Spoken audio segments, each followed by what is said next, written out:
On this episode of Blue 58, the Packers still have some holes on the roster, even after a flurry of free agent signings. But where are their biggest areas of need? And did the Packers overpay to fill the roster holes they have already? We'll discuss that, plus why it's a bad idea to bring back Jordy Nelson.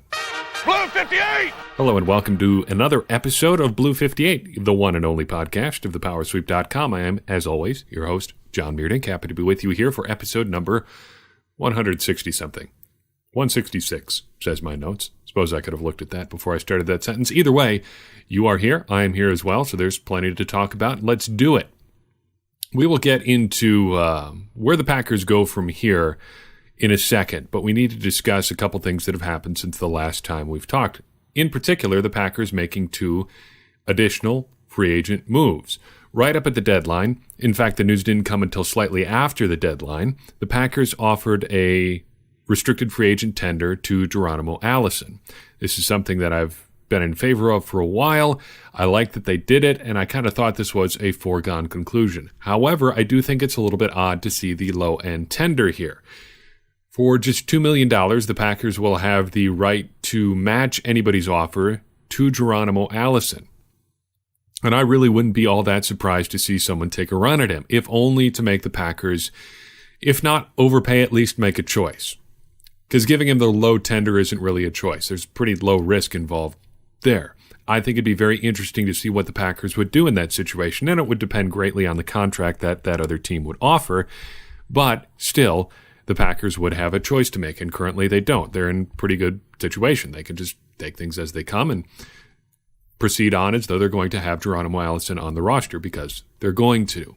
Still, you'd at least like to have the opportunity or the option of getting a little bit of compensation back if somebody does decide to sign Geronimo Allison, because the way restricted free agent contracts work right now, if somebody signs him and the Packers don't match it, the Packers would get nothing. It kind of stinks, but that's the way it is. There doesn't seem to be tons of interest, but I just don't think it's impossible that somebody decides to take a run at Geronimo Allison. Either way, I am glad to see him tendered and glad that he is, unless something weird happens, unless something unexpected happens, going to be with the Packers at least into training camp this year. The Packers have also re-signed tight end Marcedes Lewis. I think it's good to have him back, even if at 35 he is not the player that he once was. He seems like a pretty good guy, and the Packers could use more blocking out of their tight ends. Even if he's not the answer, even if he only ends up being like, your number 3 tight end, this is one less thing you have to figure out right at this second. Although I think they probably will at the very least strongly consider it, I think this sets up the Packers to not have to draft a tight end in the draft. There's a lot of mock drafts and stuff that have them taking a tight end as high as 12. I don't think that's outside the realm of possibility, but having Jimmy Graham and Marcedes Lewis together at the top of your tight end depth chart, even in 2019, is not the worst thing in the world. You can probably get by with that. Even in the not too distant past, the Packers have had worse tight end groups than that. Think of 2015. Richard Rodgers was your top tight end there. Sure, Jimmy Graham may not be as explosive as he once was, and sure, Marcedes Lewis may not be the blocker that he once was, but in 2015, Richard Rodgers wasn't a good receiver or a good blocker. So at least you have an approximation of each of those on the Packers roster right now. You're probably paying more than you would have liked to, but still, at least you've got some warm, relatively known commodity bodies at the top of your depth chart. You could do worse. More news from outside the Packers organization, still in the NFC North. Just this afternoon, we got news that the Chicago Bears signed former Packers safety, Clinton Dix, to a 1-year, $3.5 million deal. I think it's kind of interesting and funny that the Packers and Bears essentially swapped safeties this offseason. More or less, the Packers traded Clinton Dix for Adrian Amos and a 4th-round pick. Fourth-round pick comes from the Redskins, but you see what I'm saying there. I don't want to bash Clinton Dix. I think my feelings on Clinton Dix are pretty well known. I've been a fairly vocal critic for a while, so no need to rehash that. However, these machinations are pretty interesting for a few reasons. First, that Chicago would take a guy that two teams who have devoted fairly significant resources to over the past year have given up on. So the Packers gave Clinton Dix the fifth-year option, or they picked up his fifth-year option for last year. A not inconsiderable contract, certainly more than the one-year, $3 million deal that he's got now. And the Redskins gave up a fourth-round pick to get him mid-season. Both of those teams in the last year decided, nope, not for us, and moved on. And the Bears wanted to have that guy. Second, for the Bears, he's not really a one-to-one replacement for Adrian Amos and doesn't really do the things that Amos did. Certainly the things that does well, and there are things that he does well, are different in many ways from what Adrian Amos does well. Clinton Dix is a pretty classic deep free safety. And that seems like a little bit of an odd fit with Eddie Jackson there already. Jackson, not a full-on super traditional deep safety, but probably more in the mold of one than Adrian Amos for sure, and now you have a little bit of overlap with Clinton Dix. They must think it can fit. Obviously they do, otherwise they wouldn't have signed him. Third, both teams now are looking at giving significant playing time to players that their rival had the opportunity to re-sign but didn't. Kind of back to that thing I mentioned in the intro. The Bears had the opportunity to bring Adrian Amos back if they wanted to, but it sounds from all reports like they gave up on trying to re-sign him towards the middle or end portion of last year. And the Packers obviously did what they did with Clinton Dix towards the middle of last season as well. That's a bit of a red flag on both sides, I would think. The Bears have a legitimate reason, I think, in Amos. Man, we don't value him the way other teams apparently value him. The Packers didn't think Clinton Dix could play anymore. That would be a red flag for me if I'm a fan of either team. Especially for the Packers, maybe as good as the Bears defense was, last year. Why didn't they want this guy around? Did they not think he was an important part of that defense? But finally, whatever is the ultimate conclusion of this argument, and we won't see what that argument is, or what the conclusion is until this fall, I don't think you can look at conventional stats to find an answer right now. Who would do such a thing? Well, we have a pretty good example. Hub Arkish of Pro Football Weekly offered this missive on Twitter. Why can't fans separate actual analysis from fanboy talk? I like the Packers and hope they're back in the hunt this year, but Clinton Dix is a more complete safety and a better player than Adrian Amos. Just deal with it, guys. Telling the truth isn't a slap at the Packers. Well, that certainly is a take, and naturally, people wanted some clarification, particularly Zach Cruz of the Packers Wire. Basically asked, okay, you think he's a more complete player? Why do you think so? And all Mr. Arkish offers in return is stats. He says Zach's stats don't always lie, and they can't lie this much. It basically trots out the volume stats for interceptions, passes defense, fumbles forced, tackles even, comparing Clinton Dix to Adrian Amos. And Clinton Dix has the advantage in most of those categories. He has more tackles, more interceptions, more passes defense, more fumbles forced, fewer tackles for loss, more sacks. Last year, same story. Adrian Amos only had 1 pick and 0 forced fumbles. Clinton Dix had 3 interceptions and 2 forced fumbles. But I don't think that's a good summation of either player's game. I think you can take a look at Clinton Dix and watch him play and think, boy, how did he end up with anything resembling good stats? Because a lot of times he just kind of looks disinterested out there on the field. And from what I've watched of Adrian Amos, you can look at him and say, how did he not have better stats? Seems to always be in the right spot. How come things haven't come his way? There are points to be made on both sides here. And maybe just by the virtue of the value of the contract these guys have gotten, the Bears win this one here. But there's a lot to watch here. And I think it's worth watching. It's going to be a good story to watch play out this season. Related to free agent signings, we've got a big question to answer. And I think it's worth diving into as we go deeper into free agency, because I've seen this come out a lot. in all sorts of different sources. Tom Silverstein of the Milwaukee Journal-Sentinel has said stuff like this. A lot of national writers have said stuff like this. Basically, yeah, the Packers were active, but they overpaid in free agency. So did the Packers overpay? Well, yeah, probably. But you can't just say they overpaid and have that be the sole source of your criticism. Because how they overpaid is important. Overpayment is built into free agency. Nobody goes out during the legal tampering period, much as I hate that terminology, and snags a bargain. You're not getting clearance rack prices before free agency even officially opens. What kind of a bargain are you actually getting? What kind of analogy can help us understand that? Well, funny you should ask, John, the rhetorical question asker. I have an answer. Great how that works out. I think there are 3 levels of player that you can sign. And I think it's important to think of these players with the caveat that they are real human beings, and you would never want to talk about buying actual human beings. Think of free agency like a store. You've got your name brand products, you've got your products that are a step down from a name brand, and then you've got your store brand stuff. In almost all cases, for good reasons or bad, the name brand products are what you want.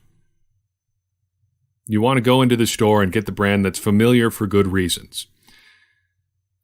I like soda way more than I should. I don't ever drink it anymore, often don't. More often than not, don't.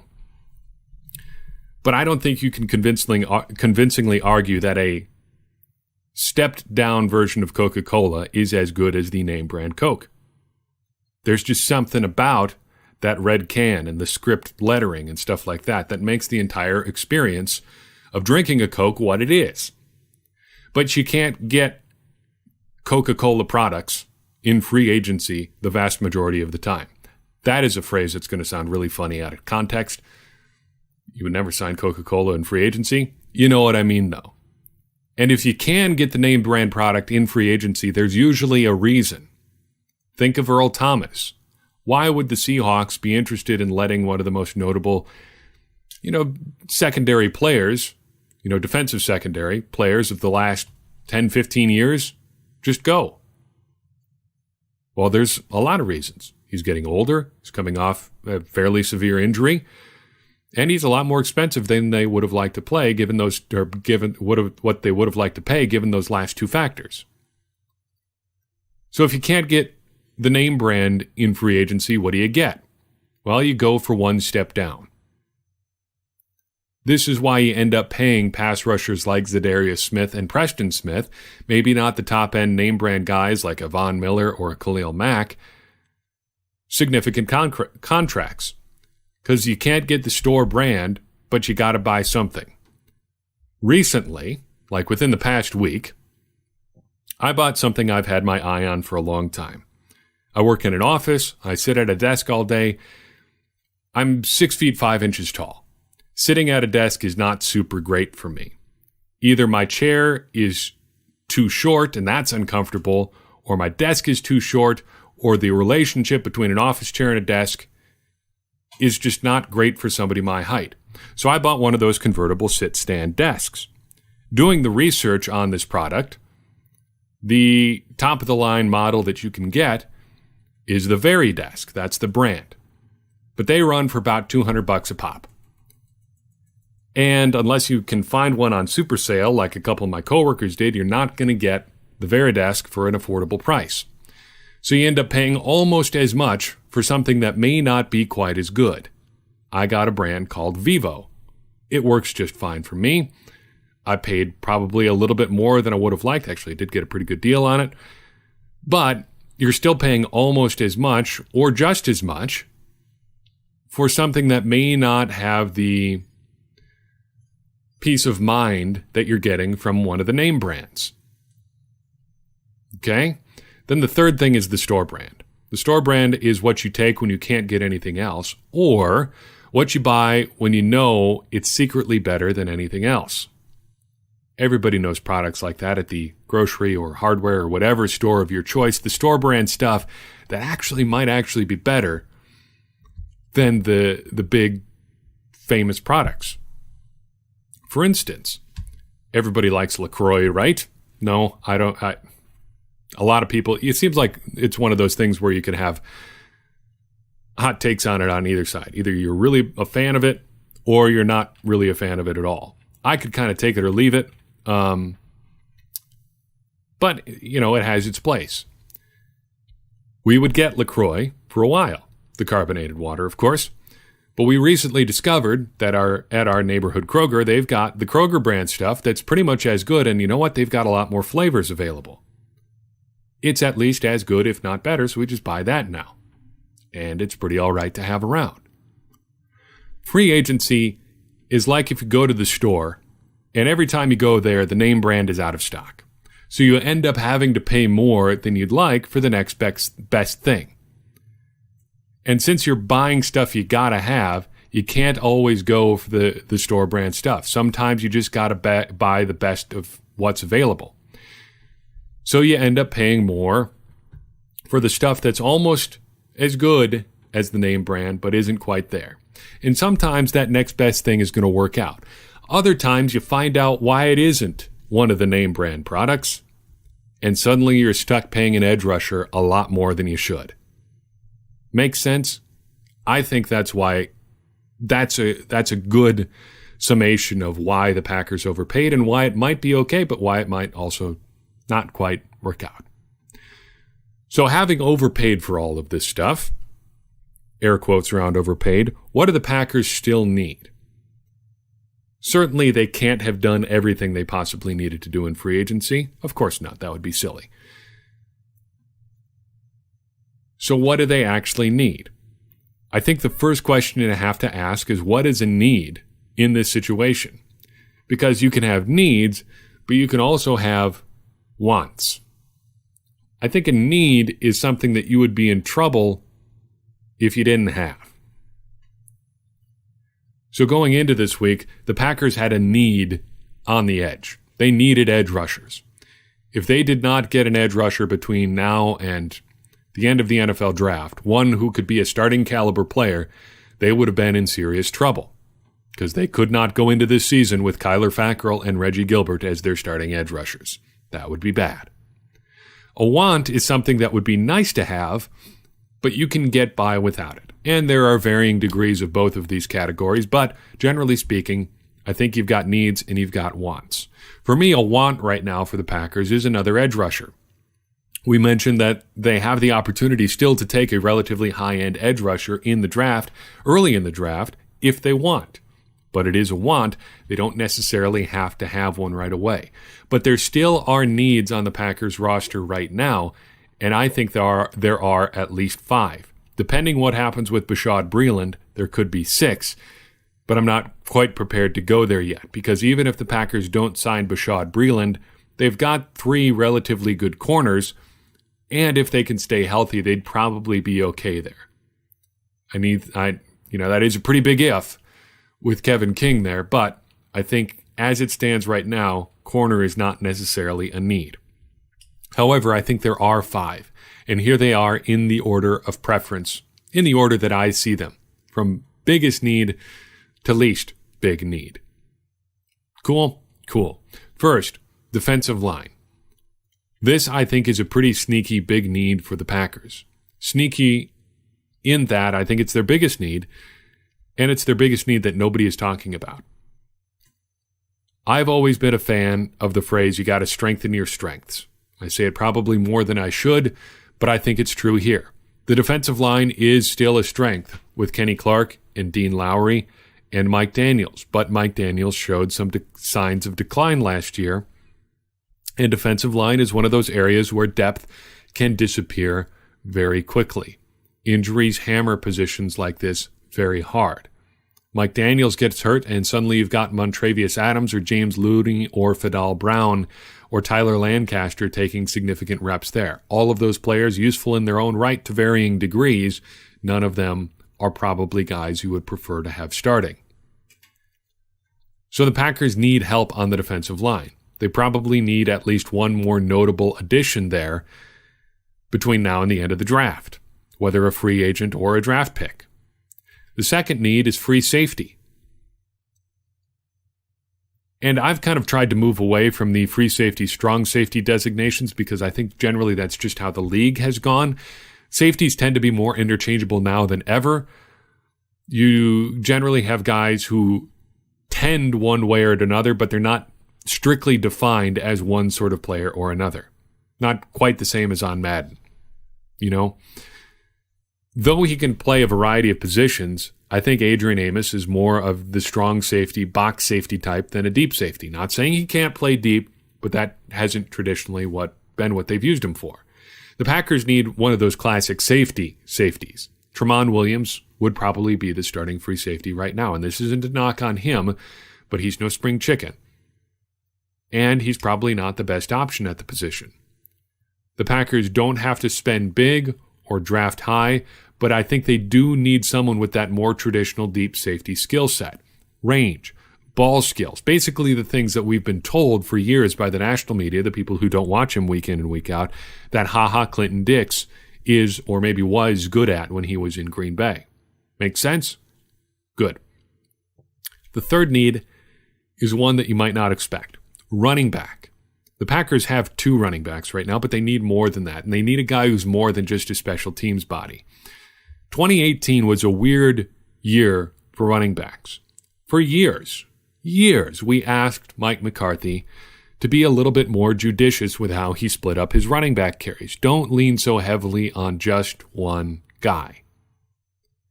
Then in 2018, when he's got a guy that the whole football world is just begging for him to lean on in Aaron Jones, he decides he's going to split up backfield reps essentially 3 ways, almost exactly evenly, between Jones, Jamal Williams, and Ty Montgomery.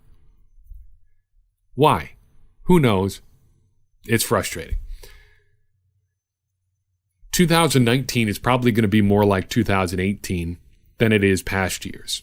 I don't see Matt LaFleur with a more run-heavy system just lining up one guy and giving him the ball every single play, especially when you've got a guy like Aaron Jones back there instead of Derrick Henry. You can see the obvious differences there. The Packers need another running back who can actually contribute, not just play special teams. And in a weird kind of way, Ty Montgomery might have been a really good fit for this particular Packers team. Too bad, so sad he's not here. Moving along, I think the Packers need a tackle. They signed a guard this week who can play tackle and has played tackle, but I think they need actual depth at tackle. Jason Spriggs is hardly an inspiring choice there, and Brian Bulaga is probably going to get hurt at some point this season. He's not a 16-game player, he's maybe a 12 to 14-game player. That's fine. I think you still keep him around for those 12 to 14 games, but because he'll be really good in those 12 to 14 games. But you are going to need some contributions from someone there at some point, and I'd rather it not be Justin McCray. The Packers need help at tackle. Finally, to round out the Packers' top 5 needs here for the post-initial wave of free agency, I think they could use a slot wide receiver. One of the areas where Aaron Rodgers struggled the most last year was short completion, 0 to 9 yards or so. You look at the deep stats from Pro Football Focus, that's really the area where he struggled the most with the accuracy.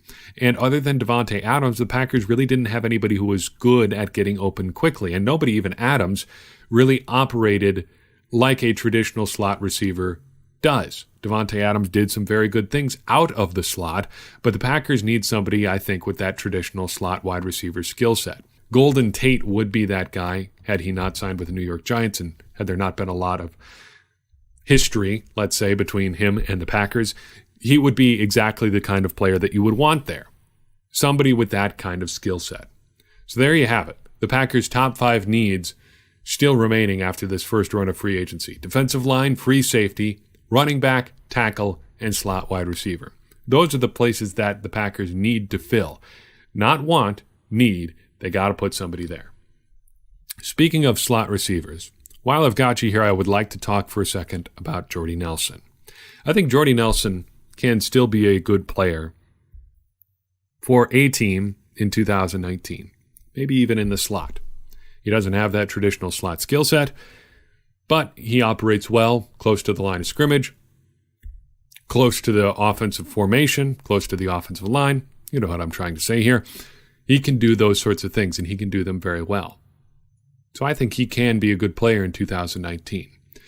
But I think bringing him back is the wrong idea for the Packers, for reasons that have very little to do with Jordy Nelson and everything to do with Aaron Rodgers. We've seen Aaron Rodgers struggle without familiar receivers around in 2 of the last 3 seasons in which he's played the full year. Of course, we know 2015 was a long, gross struggle without Jordy Nelson. That was one of the most miserable seasons in recent Packers history. In some ways, it was worse than when Aaron Rodgers has been injured, because at least when he's injured, there are excuses for why the team is playing as badly as it is. 2018, very similar to 2015. No Jordy Nelson around, similar struggles on offense, and you know the story from there. The connection between Aaron Rodgers and Jordy Nelson was so good when it was at its best that it allows Aaron Rodgers to do things that he probably shouldn't be. Bailing on plays early, looking for big plays when he doesn't necessarily have to, trying to operate too much outside the structure of the offense. For the Packers to move on, and for Aaron Rodgers to be the player that I think we all believe he still can be, he needs to break those bad habits. He needs to embrace the offense the Packers have, and he needs to work with the players they do have. And I don't think Jordy Nelson coming back to Green Bay helps Aaron Rodgers break those habits. And I don't think it helps him embrace a new offense. I think Aaron Rodgers having Jordy Nelson around in 2018 forces the Packers back into the past when they need to be looking to the future. Jordy Nelson may be good in 2019, but I don't have a lot of confidence that he's going to be good in 2020 or 2021 or beyond. But the Packers need to be preparing for those years, and that preparation starts now. And I think one way they can start preparing is by moving away from the Jordy Nelson era, as much fun as it was. That's all I've got for you on this particular episode. You can find us, as you always do, at thepowersweep.com, or on Facebook, or on Twitter, or via email at thepowersweep1959@gmail.com. Support us if you'd be so kind by heading to patreon.com/thepowersweep. Donating $1 per month at that website helps us keep this entire operation running. If you'd like to wear your support on your sleeve, go to our Teespring store by clicking the shop link at thepowersweep.com. We have a great selection of t-shirts and sweatshirts and all sorts of good stuff there. You want to check that out. But as always, the freest and easiest way to support us is by leaving a review on iTunes. If you want, no pressure, but it does help more people find the show. We do love to hear from you. Any feedback you give us helps us make this entire operation better. It helps all of us become smarter Packers fans. And as I always say, smarter Packers fans are better Packers fans, and better Packers fans are what we all want to be. I'm your host, Jon Meerdink. We'll see you next time on Blue 58.